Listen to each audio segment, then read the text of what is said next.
We were high school sweethearts, Nina and I, the kind of couple people envied, the kind of love songs were written about. We married young, against everyone's advice, because we believed that love was enough. And for a long time, I was a mechanic in a small garage in Des Moines, Iowa, and she was a nurse at the local hospital. We didn't have much, but we had each other. Every morning, I kissed her forehead as she brewed her coffee, and every evening, I waited for her by the porch just to hold her hand as we walked inside. It wasn't glamorous, but it was ours. That life shattered on a chilly morning in February. Nina collapsed at work. The diagnosis, a rare autoimmune disease, aggressive, relentless, and expensive to treat. Insurance barely scratched the surface. The doctor said that without immediate and ongoing treatment, she wouldn't last a year. So I did what any man in love would do. I sold the house. I sold the garage. I sold my truck, my dad's old Ford that he'd given me before he passed. I even sold my mother's heirloom jewelry, kept in a velvet box at the back of our closet, untouched since her funeral. We moved into a tiny one-bedroom apartment. I worked 3 jobs, mechanic by day, janitor by evening, and overnight warehouse shifts. I barely slept. My back hurt, my hands cracked from chemicals, and my eyes stung from lack of rest. But Nina got better. Slowly, miraculously, she began to recover. Her color returned. Her laughter, oh, how I'd miss that, echoed in our tiny apartment like music. She started volunteering again at the hospital. And though I was constantly exhausted, her smile made it all worth it. Or so I thought. The cracks began small. She started coming home later than usual from the hospital. She changed her hairstyle, started wearing perfume she never liked before. She stopped asking how my day was. Then one night, I came home from my warehouse shift and saw her packing a suitcase. I stood in the doorway, frozen. "Where you going?" I asked. She didn't even look up. "I'm leaving, Caleb." I laughed. It was hollow. "What do you mean, leaving?" She zipped the suitcase shut and finally turned to face me. Her eyes were dry. "Cold. I'm in love with someone else." His name was Jordan. A doctor. Wealthy, charming, everything I wasn't. She met him during her treatments. "He made me feel alive," she said, as if I hadn't sold my soul to keep her breathing. "You didn't even ask how I was doing," I said, my voice trembling. "I didn't want to lie," she replied, picking up the suitcase. I remember grabbing the wall for support. My legs felt like jelly. "I gave up everything for you." "I didn't ask you to," she said. I watched her walk out with 15 years of my life in that suitcase, and I stood in that crumbling apartment, surrounded by nothing but peeling walls and silence. I couldn't eat for days. I couldn't sleep. I kept replaying every moment, wondering when her love began to fade, if I could have done something differently, if giving up everything had somehow made me less a man in her eyes. I spiraled. Debt piled up. The garage was gone. The house was gone. My savings gone. I was too broken to hold on to any job for long. Nights became a blur of whiskey and self-loathing. But somewhere in the mess of months that followed, I hit bottom so hard I started to climb.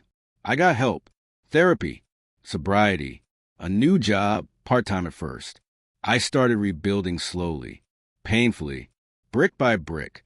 I met new people, not romantically, not yet, but people who saw value in me without needing me to sacrifice everything to prove it. Years passed. I started my own mobile mechanic business. It wasn't a garage, but it was mine.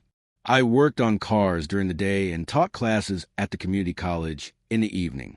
I even bought a used pickup, nowhere near my dad's old Ford, but it did the job.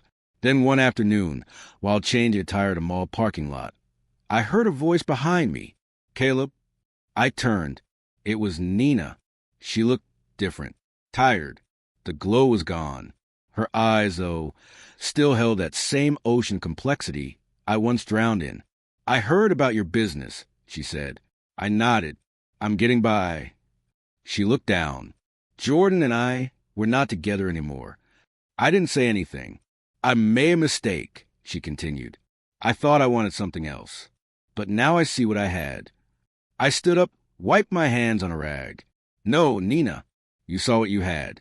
You just didn't value it. Tears welled in her eyes, but I was already walking away, not out of cruelty, but because healing sometimes means choosing yourself over the people who never did. Today, I live in a modest two-bedroom house on the edge of town. I've got a dog named Baxter, a thriving business, and a peace I never thought I'd find again. Love didn't destroy me. It just taught me to never abandon myself while saving someone else. And that sometimes letting go is the most loving thing you can do for them and for yourself. Now, when people ask me if I'd do it all again, if I'd sell everything, sacrifice my life for someone who walk away, I tell them this. Love is not measured by what you're willing to lose, but by who's still standing beside you when the dust settles. I gave everything I had for her life, but in losing her, I found my own, and that, in the end, was the greatest rescue of all. Now here's the part Nina didn't see coming. While she was playing house with her rich doctor, I wasn't just drowning in misery. I was plotting my comeback, quietly, relentlessly.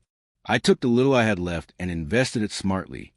I partnered with a retired business owner who believed in me, and together, we rebuilt my garage into one of the most successful auto service centers in the region. Within 3 years, I had franchises in 3 cities, a growing real estate portfolio, and my own name printed on a fleet of service trucks.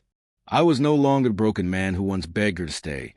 I was a man people came to for jobs, for advice, for respect. Then came the letter. Nina wrote to me, desperate, apologetic, ruined. Jordan had left her. He drained her savings, cheated on her, and disappeared into another state with a younger nurse. She was unemployed, evicted, and sick again, without the money to afford treatment. I miss what we had, she wrote. I never realized how much you loved me until I lost it. I folded the letter neatly and slid it into the trash. A week later, she showed up at my garage, eyes sunken, clutching a tattered purse.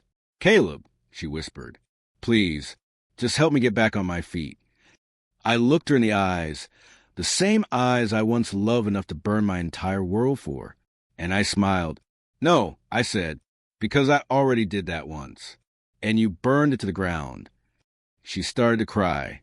I walked past her, calm, certain, and stronger than I'd ever been. Let her feel what it's like to be left behind.